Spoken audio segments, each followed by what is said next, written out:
que se ha descubierto lo que es la penicilina y demás, pues se los ha denominado que son los fármacos milagrosos, ¿no? ¿Por qué? Porque han ido curando y siguen curando y van a seguir curando pues obviamente todas las enfermedades que se nos van a ir presentando, y pues de acuerdo a la evolución de las infecciones. Todas las infecciones, como ustedes saben, en nuestra era pues están mutando cada vez más. Y pues obviamente se ha visto que actualmente los antibióticos es la columna vertebral de la era moderna, ¿no? Entonces sin los antibióticos nosotros no haríamos nada en la actualidad. Pero como es nuestra columna, nuestro pilar, hemos abusado o hemos usado inadecuadamente lo que son los antibióticos. Y esto hemos visto que van a desarrollar resistencia farmacológica, que es en la era actual en la que obviamente estamos viviendo. Entonces es muy importante que ustedes tengan conocimiento de que cuál es la farmacocinética, la farmacodinamia, el mecanismo de acción que obviamente estos pacientes, pues obviamente, mejor dicho, que estos antibióticos van a tener para que ustedes prescriban al paciente y este paciente pues obviamente tenga una mejoría clínica, ¿no? Porque eso es lo que el paciente está buscando. Aparte de disminuir, de mejorar la parte clínica, pues vamos a disminuir, al administrar un fármaco adecuadamente, vamos a disminuir la resistencia y pues solamente vamos a hacer que esos fármacos sigan siendo o que mantengan su efecto, su mecanismo de acción y su farmacocinética, farmacodinamia, que siga manteniendo el mismo nivel, pues obviamente para poder tener más acceso a nuestro arsenal terapéutico. ¿Cómo lo vamos a elegir? Bueno, habíamos dicho que hasta donde habíamos visto de las enfermedades, siempre les voy a hacer hincapié en lo que es la historia clínica, porque ahí ustedes van a tener un pantallazo semiológico de lo que ustedes pues obviamente van a ver, o les va a decir que ese paciente está con una neumonía, está con infección urinaria, está con infección del tracto gastrointestinal o una celulitis, y pues obviamente con ese diagnóstico semiológico ustedes se van a basar para llevar a un diagnóstico, a estudios complementarios, laboratorios y demás.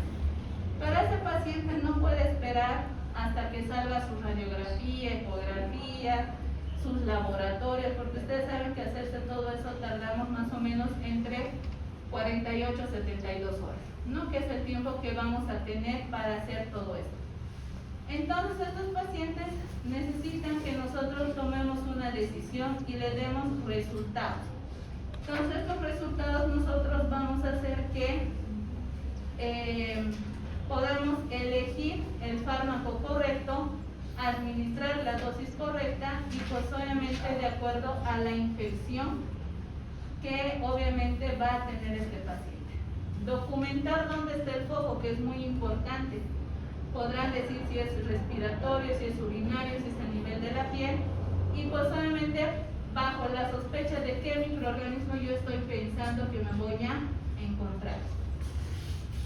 Y obviamente, como les decía, ver los factores de riesgo que obviamente puedan tener, si es un paciente que tiene alergias o en el estado del embarazo, o si es que ese paciente ya ha tomado ese medicamento y le han dicho que era tal vez resistente porque le han hecho algunos cultivos.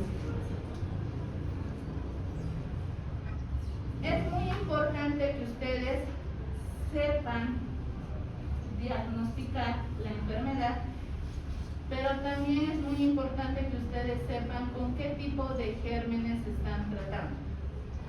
Si es un virus, si es una bacteria. Si es una bacteria, será un bacilo, será un coco, será un mycobacterium, será gram positivo, será gram negativo, será anaerobio. ¿Qué tipo de germen bacteriano vamos a tratar? ¿No? Si ustedes reconocen al germen como tal, van a poder elegir el mejor fármaco para ese paciente, porque ustedes saben por su conocimiento que ustedes tienen en farmacología no todos los antibióticos tienen el mismo espectro o la misma cobertura para diferentes gérmenes. Cada antibiótico ha sido estudiado de acuerdo a los gérmenes que se han ido encontrando, ¿no? Entonces ustedes tienen que saber escoger de todo el arsenal antibiótico que nosotros tenemos de acuerdo al patógeno con el cual yo estoy sospechando que puedo tener, ¿no?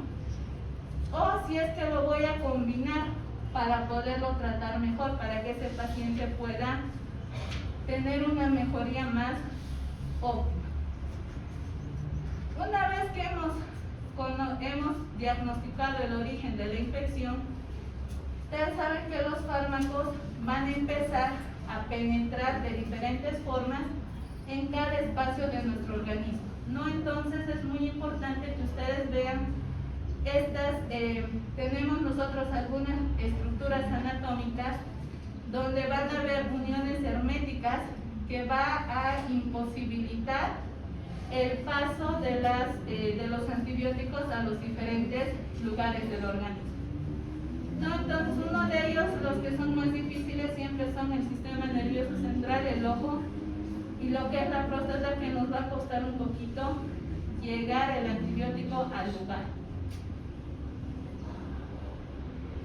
Y en otros lugares pues obviamente es mucho más fácil porque la piel o las estructuras cutáneas con alguna mucosa pues obviamente va a penetrar más fácilmente. El cultivo de antibiograma es muy importante.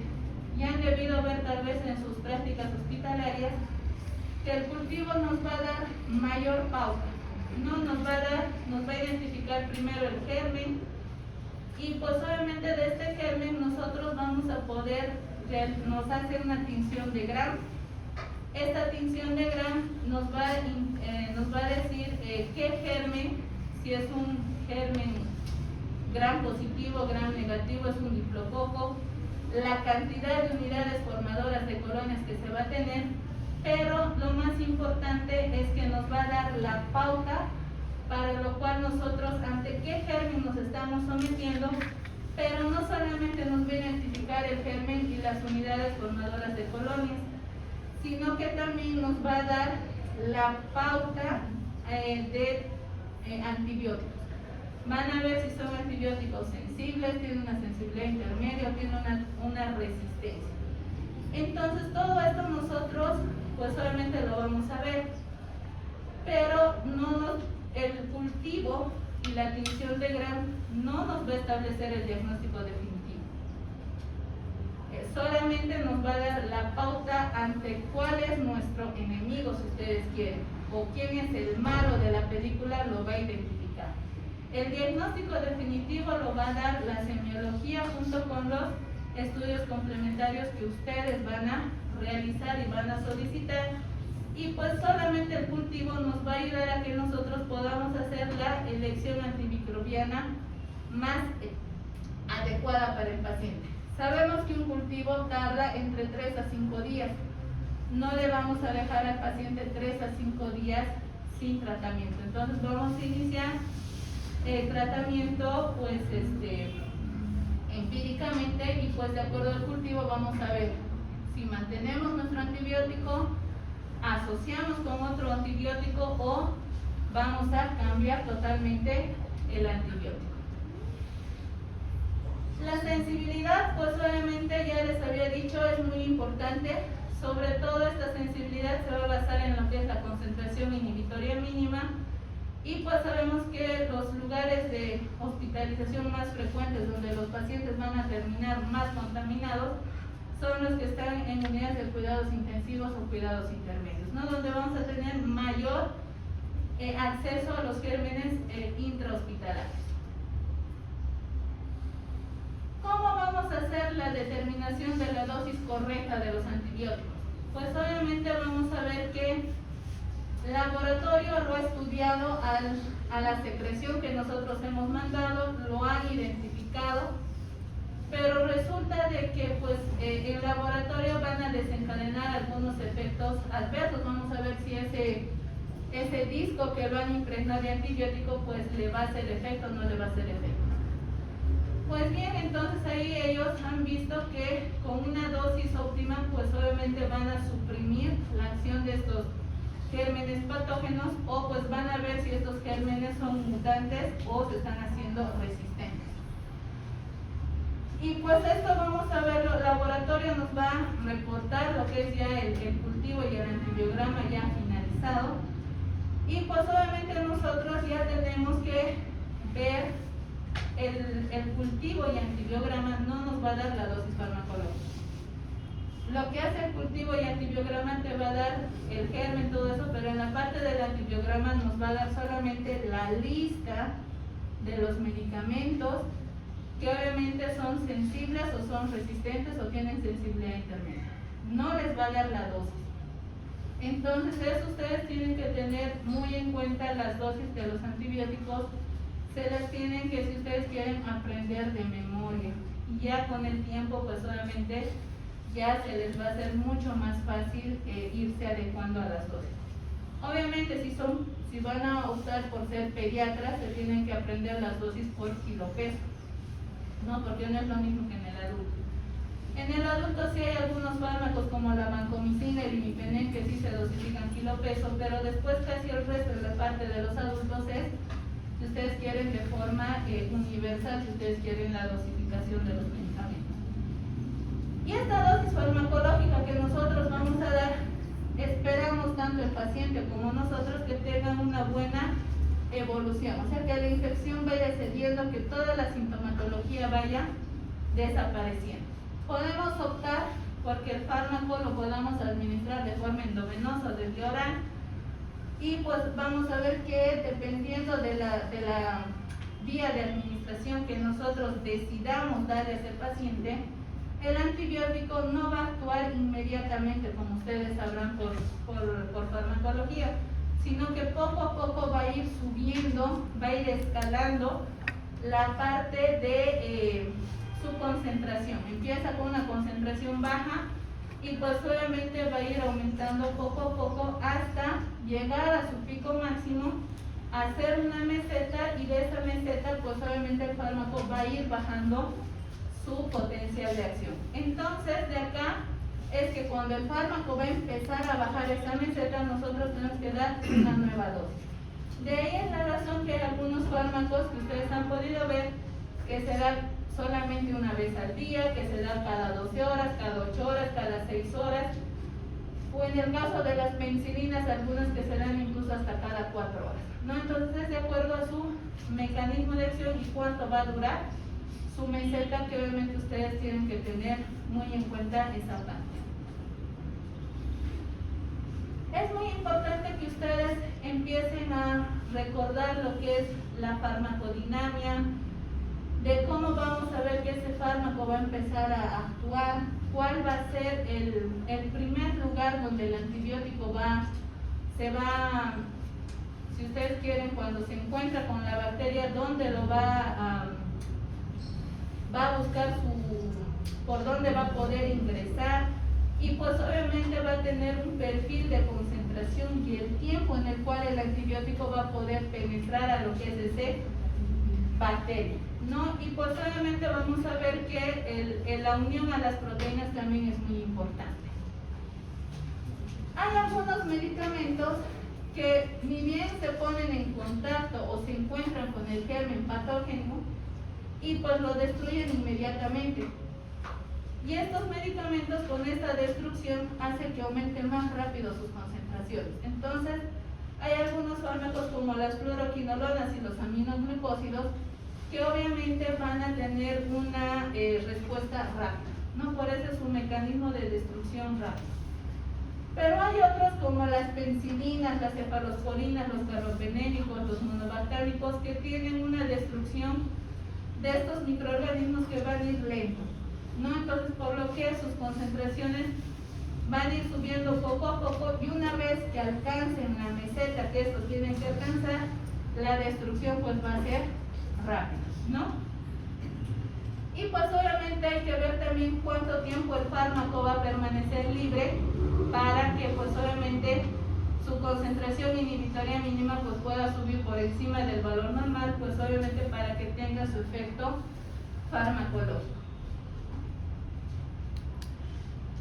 Entonces hemos elegido el tratamiento adecuado para ese paciente de acuerdo al germen que obviamente lo hemos visto, y nosotros vamos a ver si esa evolución ha sido satisfactoria o es desfavorable, ¿no? Entonces vamos a ver qué tipo de exposición farmacológica nosotros le hemos dado a ese paciente, si es la adecuada o no es la adecuada. Y si no es la adecuada, pues volver a replantear y pues obviamente tal vez volver a escoger un antibiótico que tenga mayor cobertura antibiótica o poderla asociar.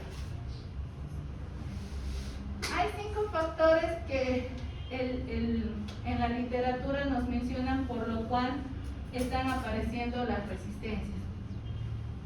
Una de ellas, como todos ustedes saben, que los gérmenes están siendo mutados, y pues obviamente se ha visto que en la parte genética no solamente, ustedes saben que si bien los gérmenes cuando ingresan a nuestro organismo lo van estudiando también a nuestro organismo, ven que de la forma que estos gérmenes tenían, pues el antibiótico o el mismo organismo los reconocía fácilmente, y pues obviamente van cambiando algunas estructuras.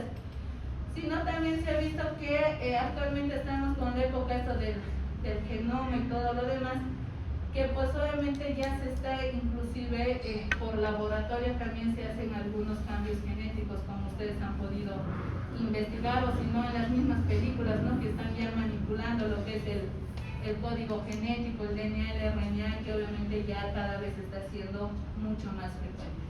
Entonces esta mutación del microorganismo depende netamente del germen patógeno, ya no depende de nosotros, sino de este agente patógeno que está viendo cómo poder ingresar al organismo, poder subsistir, poder sobrevivir y pues obviamente seguir infectando. No, esa es la finalidad de los microorganismos cuando ingresan a nuestro organismo.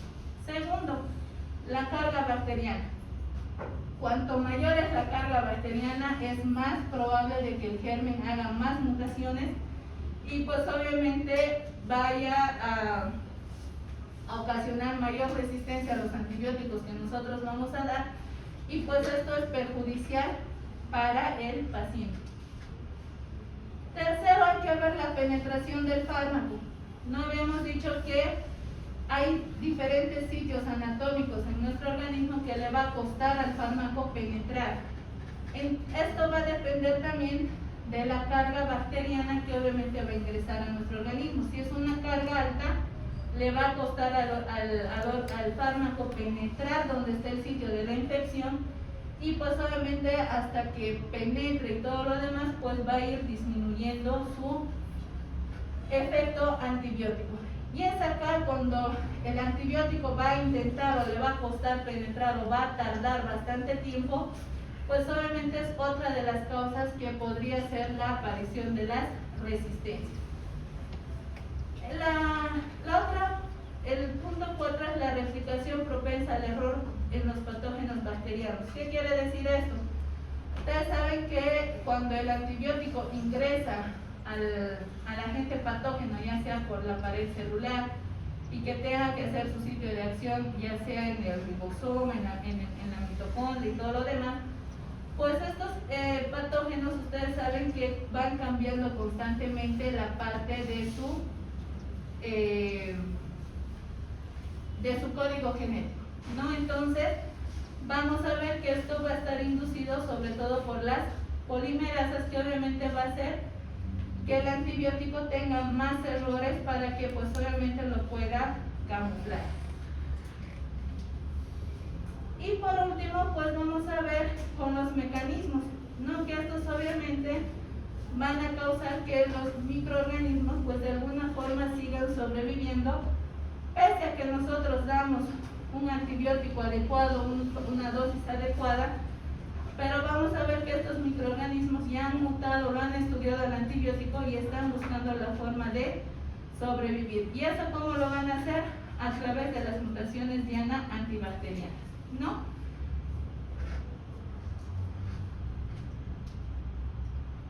¿Cómo nosotros vamos a suprimir la aparición de la resistencia?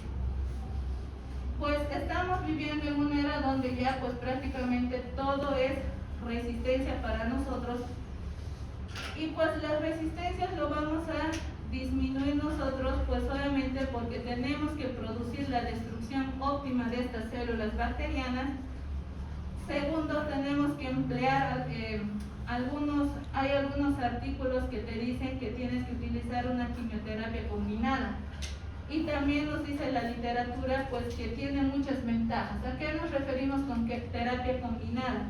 Que podemos usar entre 2 o inclusive 3 fármacos, que obviamente eso nos va a ayudar. ¿Cuál es la ventaja? La ventaja una es que vamos a aumentar la cobertura antibiótica y pues vamos a suprimir lo que es la aparición de las resistencias. Pero ¿cuál es la desventaja? La desventaja es que si nosotros vamos a dar a dosis plenas nuestros antibióticos que estamos utilizando, podemos causar una toxicidad. Ustedes saben que los antibióticos tienen sus grados de toxicidad en diferentes órganos y pues le vamos a ocasionar mayor daño a ese paciente. Segundo, que si estamos hablando de la parte privada, los costos económicos pues van a ser más altos para estos pacientes y además que no vamos a poder ver si es una forma, lo que estamos aumentando la interacción farmacológica, si es algo aditivo o vamos a ocasionar algún tipo de sinergia. ¿Cómo van a actuar todos estos antibióticos? Hemos visto que hasta nuestra era actual pues se siguen descubriendo muchos antibióticos, ¿no? Entonces se los ha clasificado, como ustedes saben, en 2 grandes grupos: bactericidas y bacteriostáticos.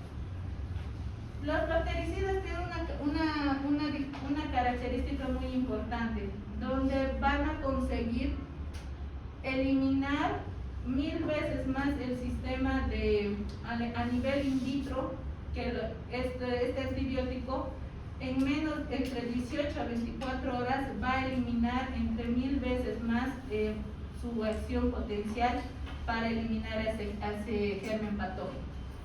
Entonces, cuando actúan estos antibióticos hasta las 24 horas y tienen un bastante efecto positivo al ver que las bacterias con ese germen, con ese antibiótico se elimina fácilmente in vitro en laboratorio, se lo considera bactericida.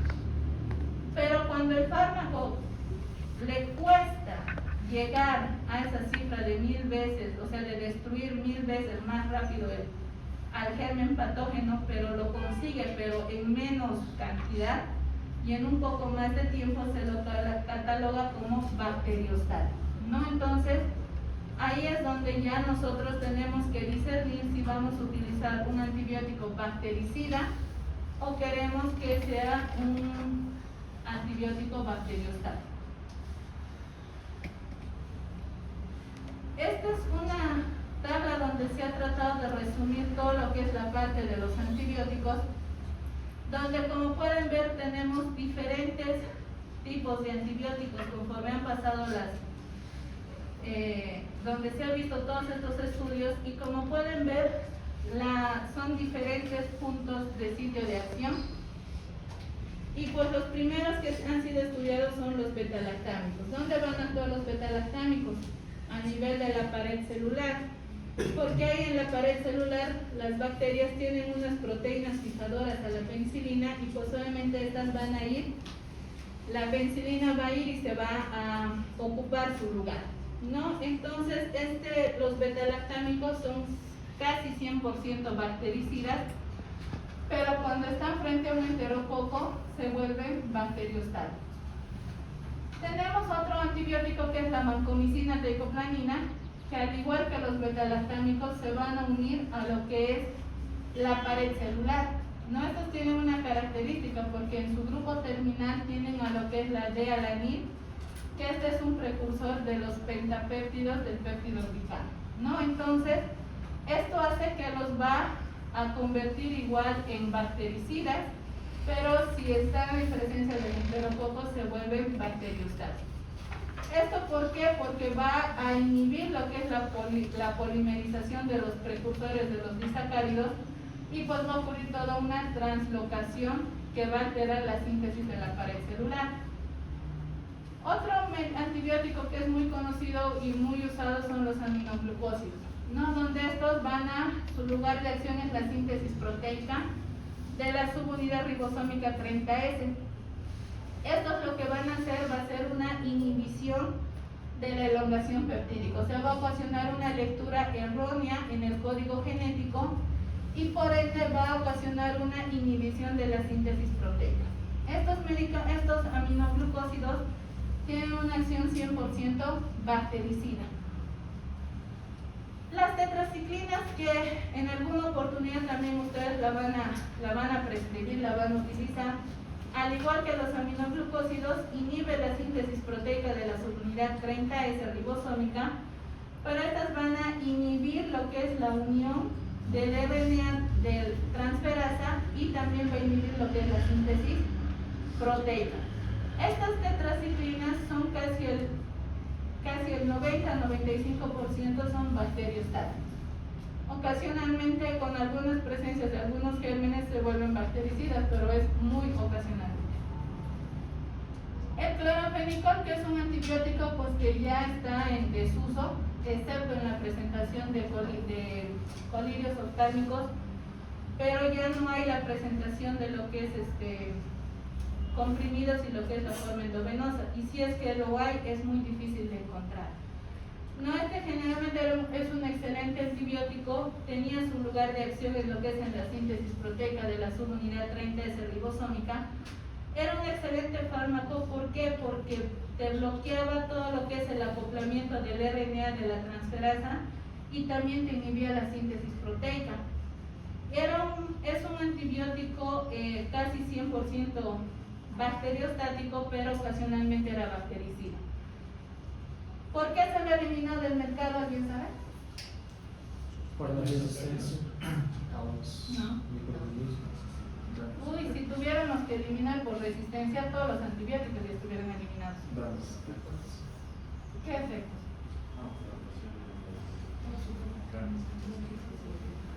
Este cloranfenicol, bueno, aquí en América del Sur no se ha visto, pero sí en América Latina, en Europa, en Norteamérica, en lo que es Europa y demás, se ha visto que habían pacientes que hacían aplasia medular.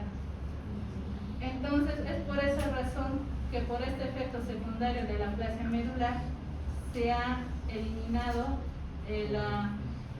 la Organización Mundial de la Salud junto con la FDA han decidido, porque estos efectos adversos eran potencialmente perjudicial para la población por este efecto de la aplasia medular, decidieron retirarlo del mercado.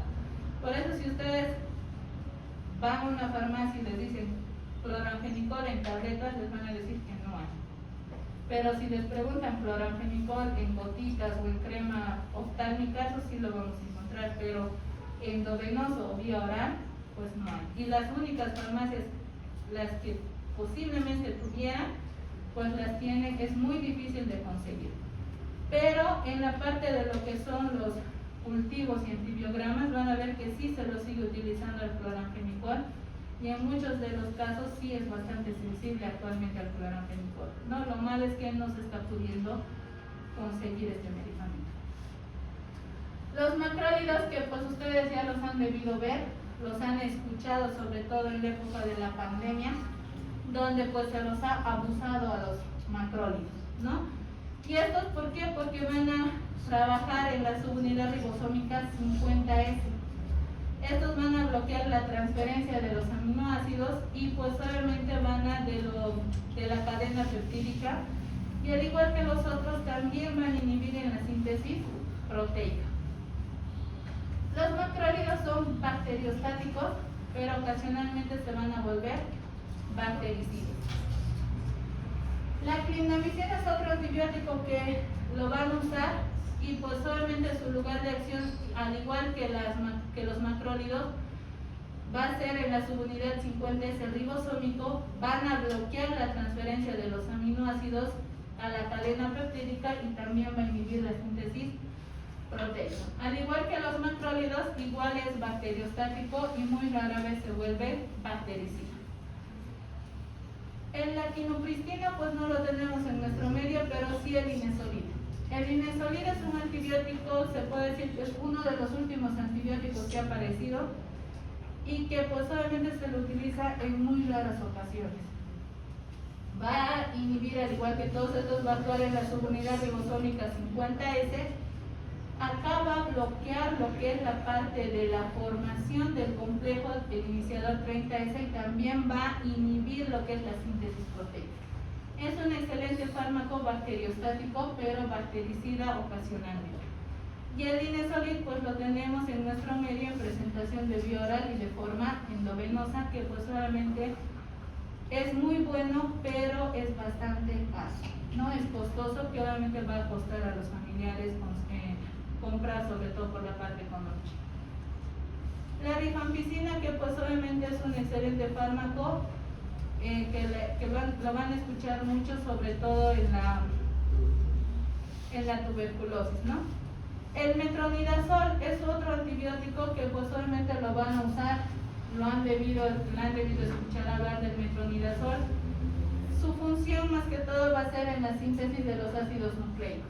No, estos van a lesionar todos los ácidos nucleicos de las diferentes bacterias y pues va a inhibir la síntesis del DNA. Entonces, esta característica de que el metronidazol ingrese a lo que es el DNA lo convierte en 100% bactericida, ¿ya? Las quinolonas, que es otro antibiótico que también lo van a utilizar bastante frecuente, estos, al igual que el metronidazol, actúan en la síntesis de los ácidos nucleicos, pero estos van a tener su lugar en la DNA quirasa de la topoisomerasa 4, que ahí va a ser su lugar de acción, porque va a alterar todo lo que es el superenrollamiento del DNA, va a impedir la descatenación de todas estas moléculas de lo que es el DNA, y pues esto hace que va a prevenir una nueva replicación y también va a inhibir la síntesis del DNA. Entonces, por eso es que las quinolonas también son 100% bactericidas. Las sulfamidas y el trimethoprim tienen el mismo lugar de acción en la síntesis del ácido fólico, pero cuando actúan juntas son bacteriostáticos. Pero si actúan, cuando están juntas, mejor dicho, son bactericidas. Por eso es que, si ustedes se han dado cuenta, siempre nos van a vender combinado trimethoprim más sulfamethoxazol, llámese cotrimoxazol o cualquier otro nombre comercial que tenga, los asocian para que tenga una actividad bactericida. Pero si es por forma separada, tienen actividad bacteriostática.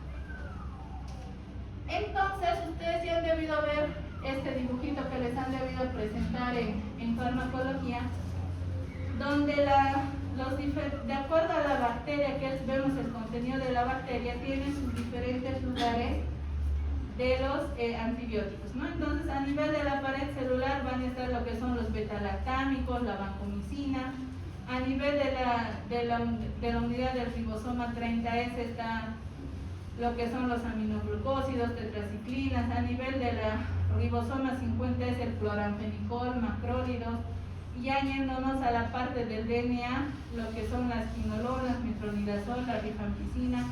Entonces, todo esto ustedes tienen que, cada antibiótico, cada grupo de antibióticos tiene su lugar exacto para poder actuar en la bacteria, ¿no? Entonces, por eso que es muy importante que ustedes tienen que empezar a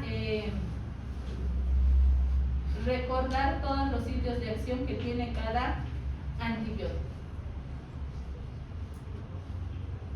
Esto del mecanismo de la resistencia, pues obviamente se va a volver cada vez, lo vamos a nosotros convertir cada vez menos, de acuerdo a que nosotros tenemos que empezar a utilizar mucho mejor los fármacos, ver que se debe a una alteración diana a toda esta resistencia farmacológica, que está debido a una enzima que va a modificar el fármaco, que hace que pierda su actividad, y pues obviamente al perder la actividad hace que el bombeo del fármaco sea fuera del organismo y no del lugar donde nosotros queremos estar, ¿no? Entonces, eso es muy importante que nosotros tenemos que tener en cuenta.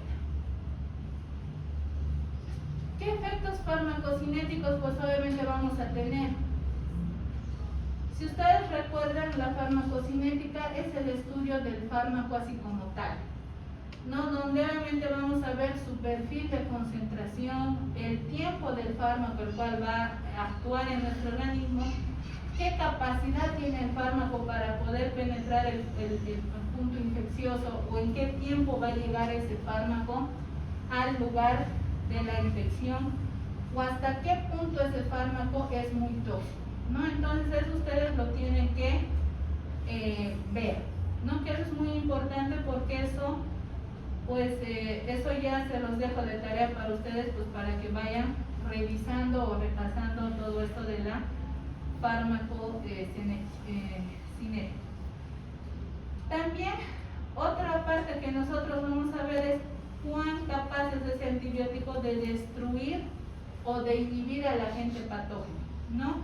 Y pues obviamente de acuerdo a esta destrucción o esta inhibición vamos a ver las toxicidades que van a estar relacionadas con lo que es la concentración.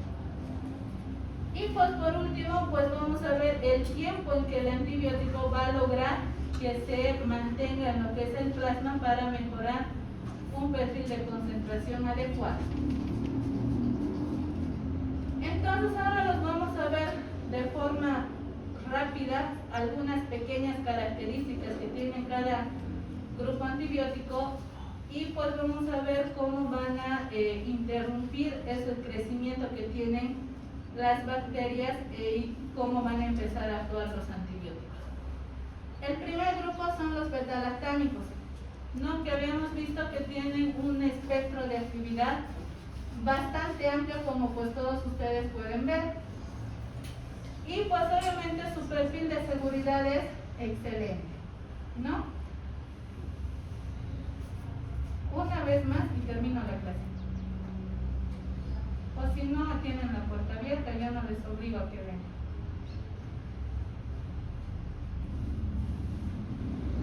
Tienen un perfil de seguridad excelente porque si ustedes se han dado cuenta, los betalactámicos se utilizan en niños, adultos, se utilizan en mujeres embarazadas, entonces tienen bastante seguridad estos betalactámicos, ¿no? Entonces, lo único que nos va a un poquito limitar su uso o le vamos a tener un poquito de miedo es la toxicidad, ¿no? Que habíamos visto que van a ocasionar reacciones alérgicas por la degradación que va a producir al degradar la bacteria y pues estas degradaciones pues va a ir a lo que es al torrente circulatorio y esto va a desencadenar todo este proceso alérgico.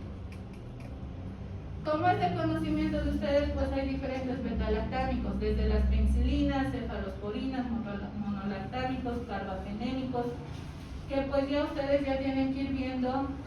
Por ejemplo, en las cefalosporinas existen cefalosporinas de primera, segunda, tercera, cuarta generación, cada generación con sus diferentes espectros de acción, ¿no? Entonces eso obviamente ustedes tienen que tener.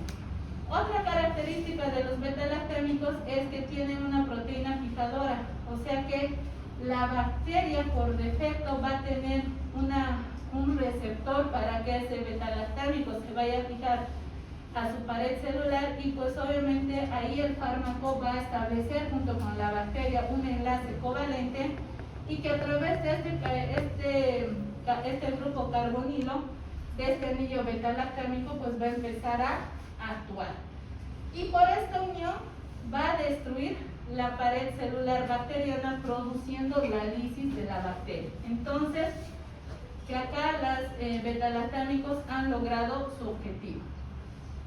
Pero las bacterias no son tan ingenuas como creíamos cuando lo han descubierto las penicilinas. Estas bacterias van a intentar protegerse.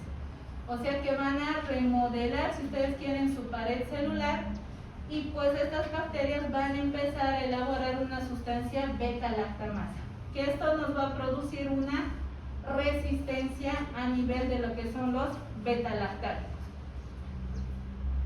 Y pues obviamente estos fármacos, si bien nos van a destruir todo lo que es la pared bacteriana, pues obviamente lo va a hacer dependiendo de su concentración. Mientras más concentración de beta-lactámicos tengamos en nuestro organismo, mejor va a ser su efecto, va a aumentar la destrucción de los microorganismos y también el tiempo que el fármaco se va a empezar a superar su concentración inhibitoriamente.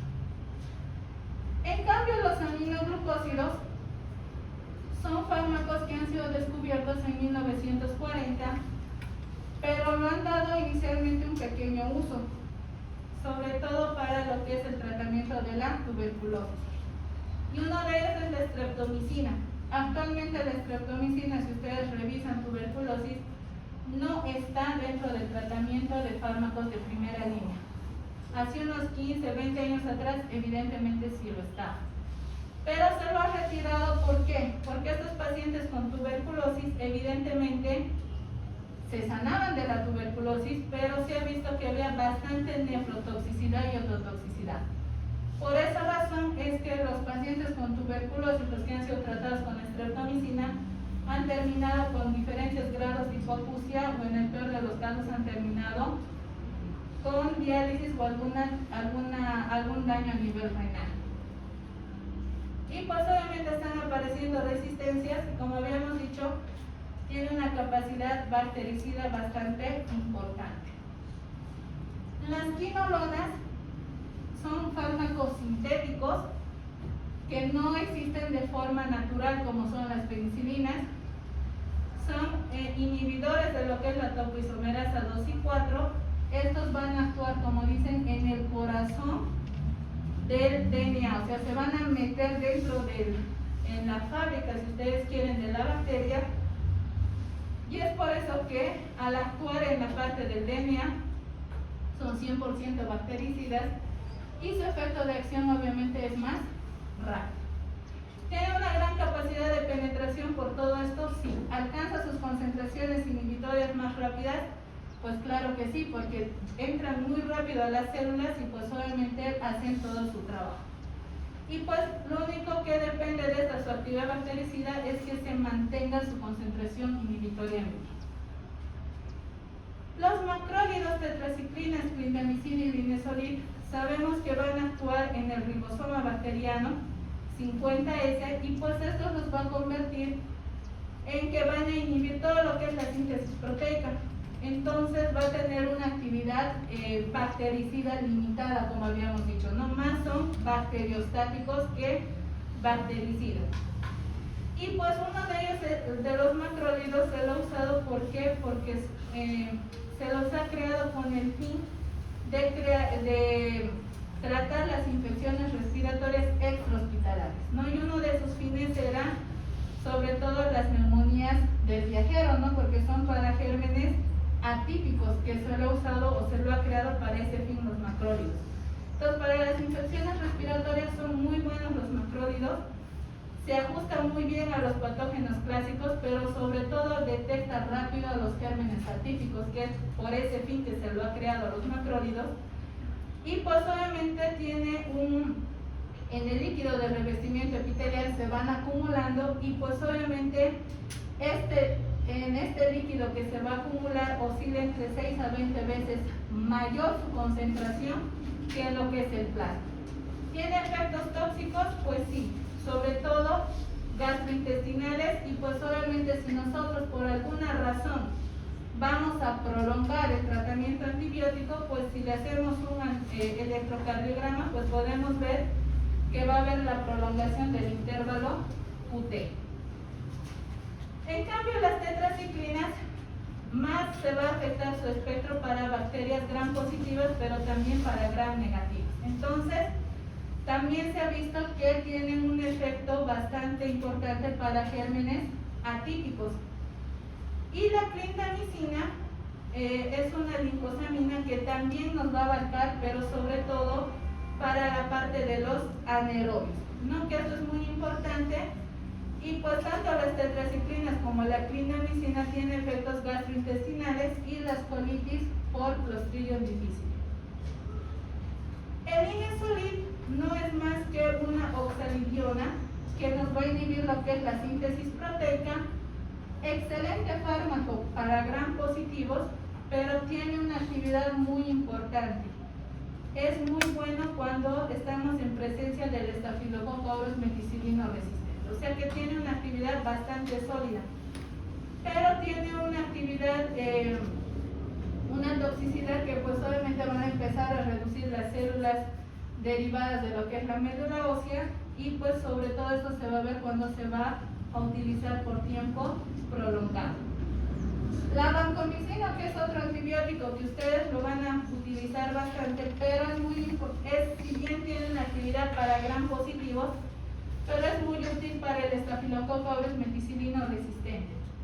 Actúa como la pared celular, hemos dicho que es bactericida por su espectro, y también no solamente para el Staphylococcus aureus, sino también nos va a ayudar para el Clostridium difficile.